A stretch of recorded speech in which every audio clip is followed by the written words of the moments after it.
तो हम शुरुआत करते हैं। तो हम डेमोक्रेसी के डेफिनेशन और उसके फीचर्स को देख रहे थे। तो देखिए यहाँ पर एक चौथा फीचर है हमारा, वो है rule of law and respect of rights. तो यहाँ पर हम एग्जांपल देख रहे हैं जिम्बाब्वे का। Zimbabwe attend independence from white minority rule in 1980। Zimbabwe को वाइट माइनॉरिटी रूल से आज़ादी मिली 1980 में, 1980 में।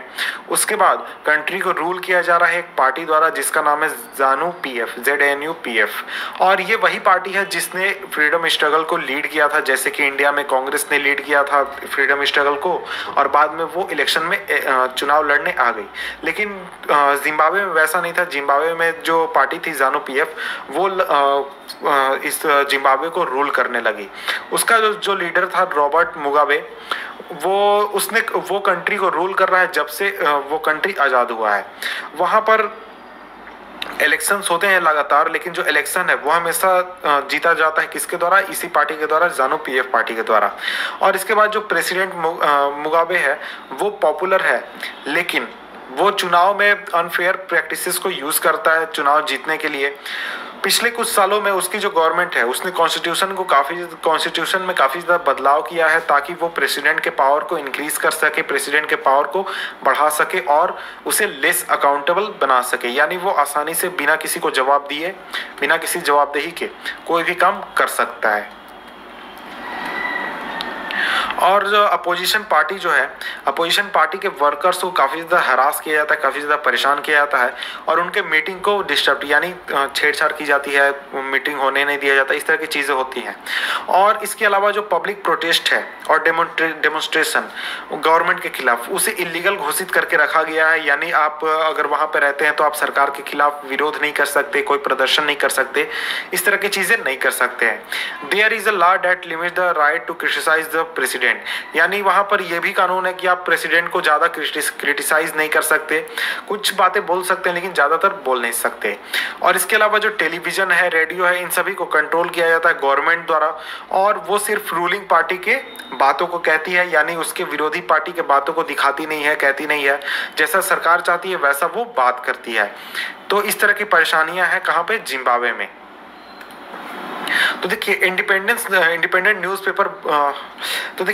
न्यूज़पेपर है वो अवेलेबल है, लेकिन उन जर्नलिस्ट को गवर्नमेंट जो है वो परेशान करती है, हरास करती है, जो कि सरकार के खिलाफ बातें करते हैं या फिर सरकार के खिलाफ जाने की कोशिश करते हैं।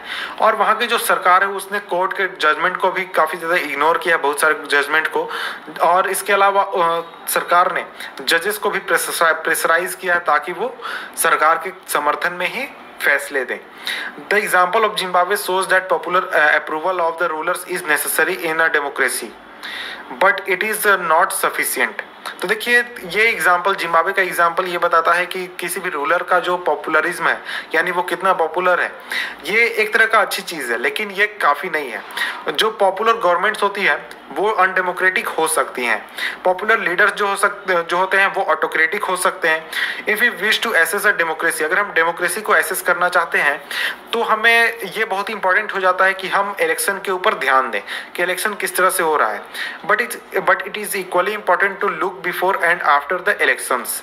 यानी कि इलेक्शन के बाद और इलेक्शंस के तरीके को संभाल कर रखना ये भी एक तरह का इक्वली इंपॉर्टेंट हो जाता है।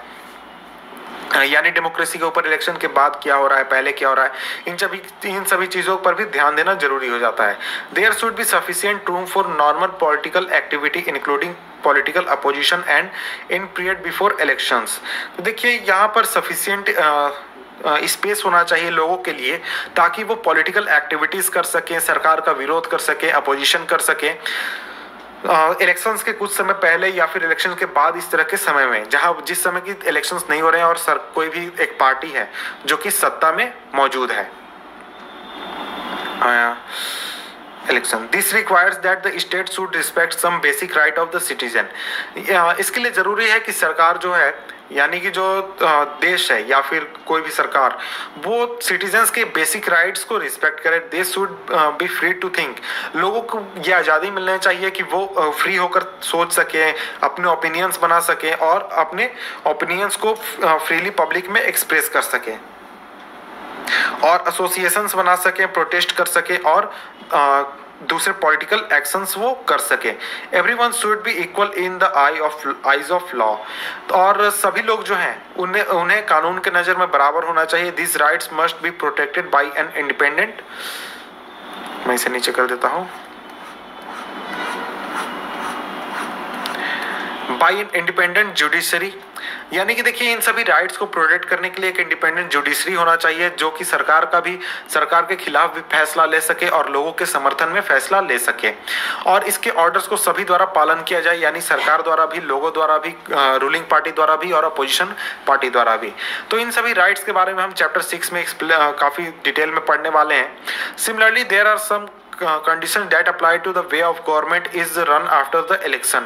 कुछ ऐसे कंडीशंस भी हैं जो अप्लाई होने चाहिए सरकारों के ऊपर, वो किस तरह से काम करती है इलेक्शंस के खत्म होने के बाद। A democratic government can not do what ever it likes. तो देखिए एक डेमोक्रेटिक गवर्नमेंट जो है वो चाहे वो नहीं कर सकती है, simply because it has won the election, क्योंकि उसने इलेक्शन जीत लिया इसलिए वो जो चाहेगी वो कर सकती है, ऐसा नहीं होना चाहिए। It has to respect some basic rules, उसे कुछ जो बेसिक रूल्स देश में बनाए गए हैं उनको फॉलो करना चाहिए। In particular it has to respect some guarantees to the minorities, जैसे कि माइनॉरिटीज के खिलाफ कुछ गारंटीज देने चाहिए, यानी उनको हरास नहीं किया जाएगा, उनको परेशान नहीं किया जाएगा, इस तरह की चीजें।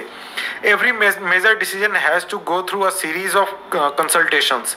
अगर सरकार कोई बड़ा कदम उठाने जा रही है या कोई बड़ा फैसला लेने जा रही है तो उसे बहुत लोगों से बातचीत करके, डिस्कशन करके ही फैसला करना चाहिए।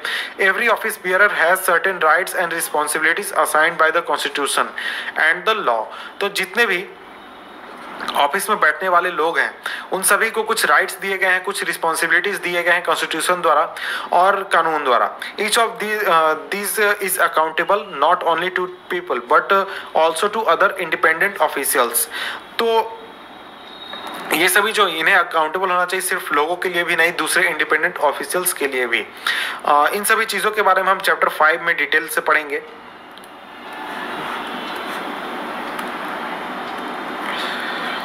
Both this aspect give us the fourth and final feature of democracy। हमें डेमोक्रेसी का फोर्थ एंड फाइनल फीचर यहाँ पर समझ में आता है और वो है democratic government rules within limit set by constitutional law and citizens rights.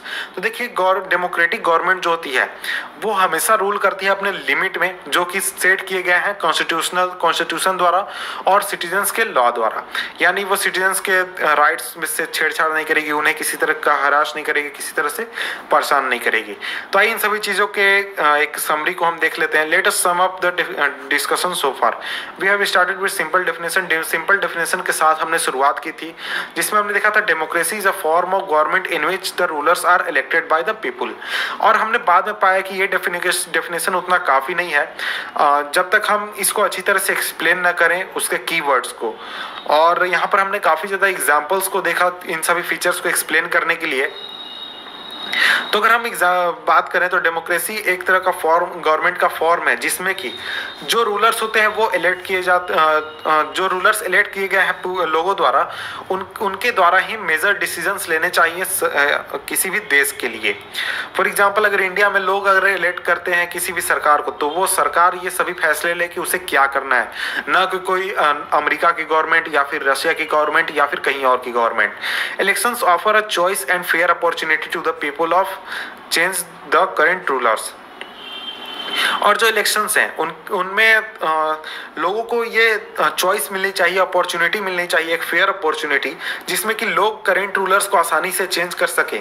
इसका मतलब ये है कि अगर कोई जितना चांस एक अपोजिशन पार्टी वाले कैंडिडेट को हारने का है उतना ही चांस होना चाहिए कि जो रूलिंग पार्टी का कैंडिडेट है वो भी हार जाए। और this choice and opportunity is available to all of the people on the equal basis. और जितने भी लोग हैं एक देश में रहने वाले उन सभी को ये चॉइस और अपॉर्चुनिटी मिलना चाहिए कि वो वोट दे सके और इन सभी चीज़ों को में पार्टिसिपेट कर सके इक्वल बेसिस के ऊपर। यानी कि हम जैसे बात करते हैं यूनिवर्सल एडल्ट फ्रेंचाइज की, तो उसी की बात यहाँ पर की जा रही है कि सभी लोगों को वोट देने का अधिकार होना चाहिए एक देश के अंदर और जो वोट का वैल्यू है वो बराबर होना चाहिए। The exercise of this choice leads to government limited by basic rules of constitution and citizens right. तो देखिए गवर्नमेंट जो बनी अगर गवर्नमेंट कोई बनती है इलेक्शन के बाद, तो उस गवर्नमेंट को काम करना चाहिए जो कि कॉन्स्टिट्यूशन के द्वारा नियम कानून तय किए गए हैं या फिर सिटीजन्स के जो राइट हैं उन सभी से छेड़छाड़ ना करते हुए उसके लिमिट के अंदर में अगर काम करे तो ये अच्छी बात है। और इसी तरीके से एक डेमोक्रेटिक गवर्नमेंट काम भी करती है। तो यहाँ पर हमने कुछ फीचर्स देखे, डेमोक्रेसी के कुछ फीचर्स, डेमोक्रेटिक गवर्नमेंट के कुछ फीचर्स, और इसके बाद हमारा टॉपिक नंबर है टॉपिक नंबर 2.3। तो इस टॉपिक को हम पढ़ने वाले हैं नेक्स्ट वीडियो में। तो मिलते हैं हमसे आपसे नेक्स्ट वीडियो में, जिसमें हम पढ़ेंगे वाई डेमोक्रेसी, डेमोक्रेसी की हमें ज़रूरत क्यों है। तो मिलते हैं।